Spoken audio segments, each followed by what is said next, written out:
Hey guys, and welcome back to Brew Over Your Made. Before I get into the video, so close to 1,000 subscribers. We just need 90 more subscribers. So please, please, please go ahead and click that button.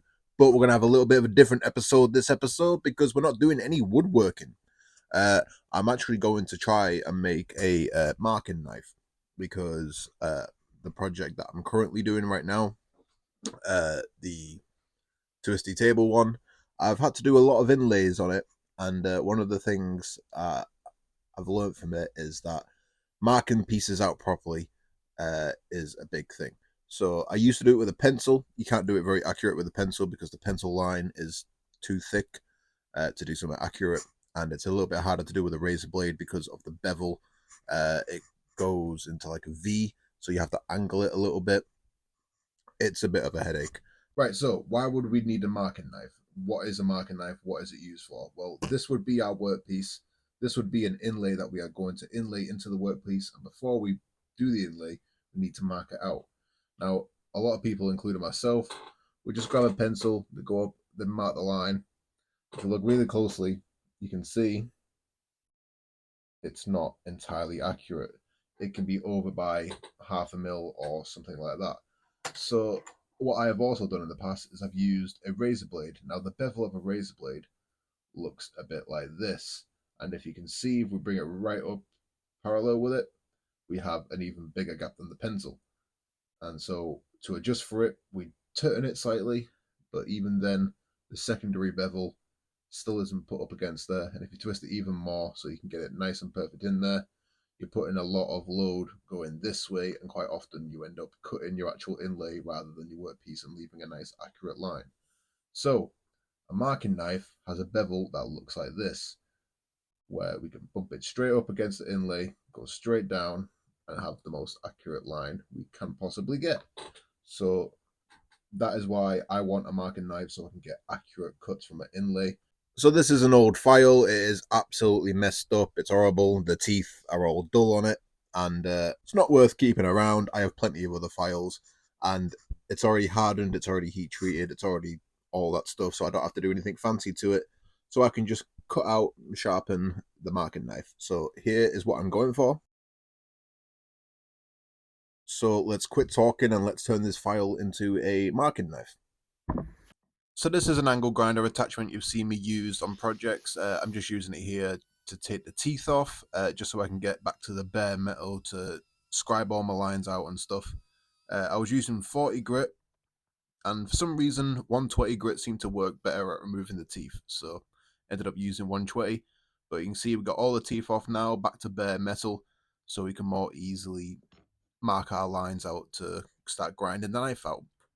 So I got my little template, put it on top, use some black spray paint just to spray over the top of it.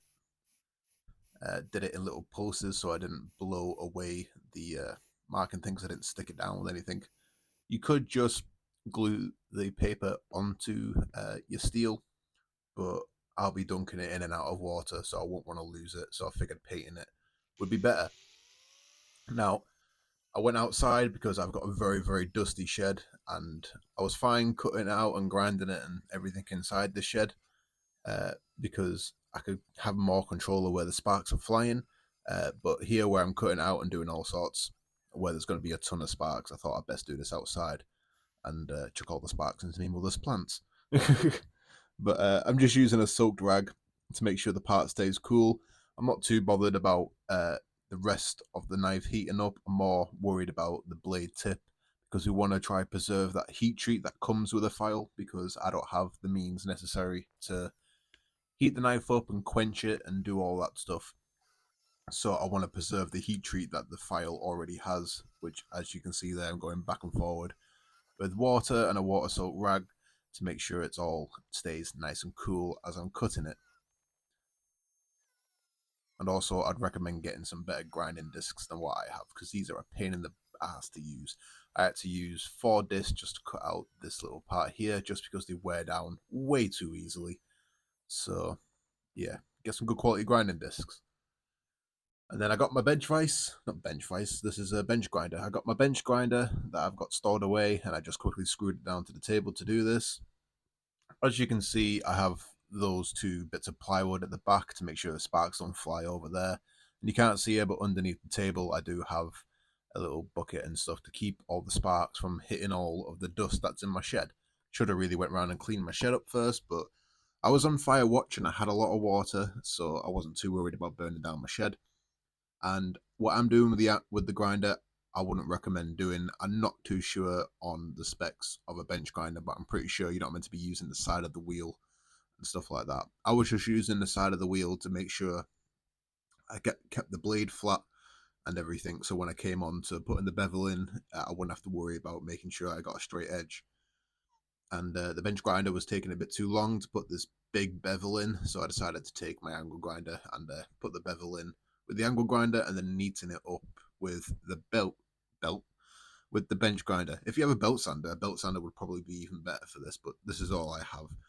I do have a belt sander, but it's way underpowered for removing steel.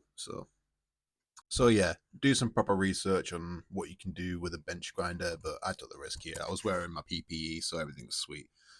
Just finishing up the bevel now, putting the primary and the secondary bevel in, getting ready to sharpen everything up. Right, so we have everything roughed in. I've came in quickly to have a shower because all we've got to do now is basically polish it up, make it look nice or presentable. Uh, I'm not planning on making this look beautiful because it's just going to be a tool for me to use. Not going to sell it or anything. Let me know if you want to see some knife videos on the channel because I do like making knives. I used to make knives before I did my tables and stuff growing up as a teenager because I like pointy things. But let me know if you like the sort of context. I do like making knives and stuff. But anyway, this is how the marking knife's looking so far. We've got the primary bevel and the secondary bevel all carved in. It's not razor sharp. This is just straight off the grinder, but it's sharp enough to cut hair. So I wouldn't class it as razor sharp since it doesn't glide through hair, but it can cut hair.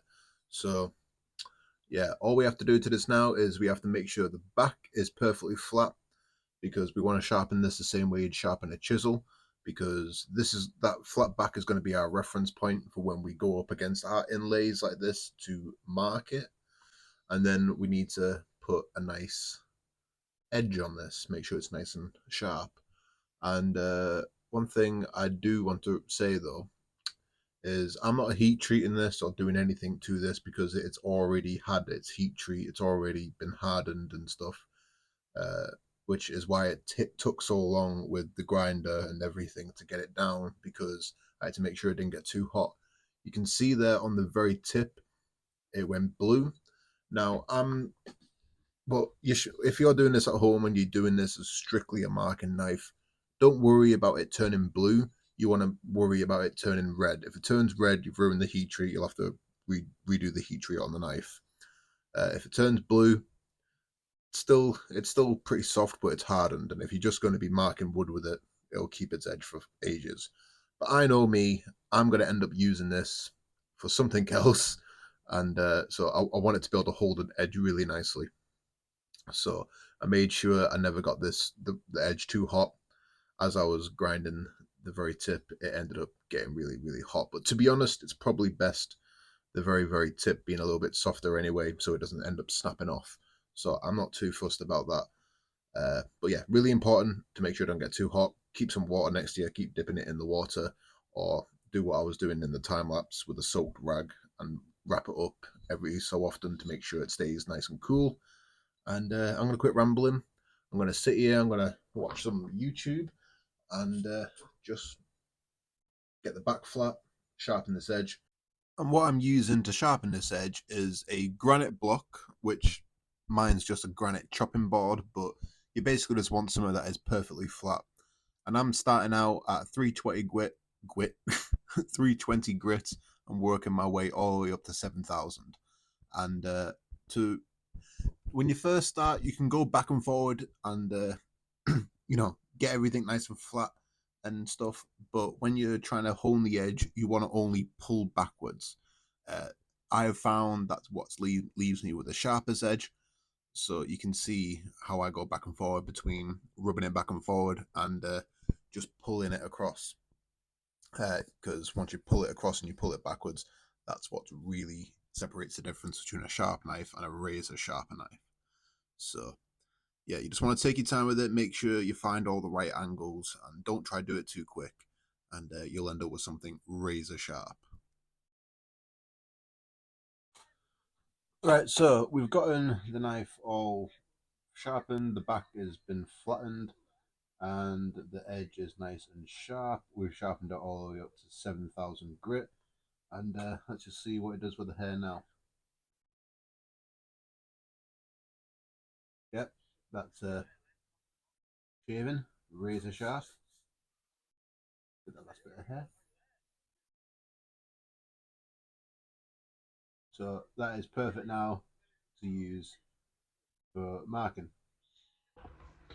So that's going to be the end of this video. We got the knife pretty much all done. I was going to go ahead and clean up the rest of it, but to be honest, I kind of like this. If you look very closely, you can still see some of the marks from the file. Well, it's not really picking up very well from camera, but you can still see that it was from a file.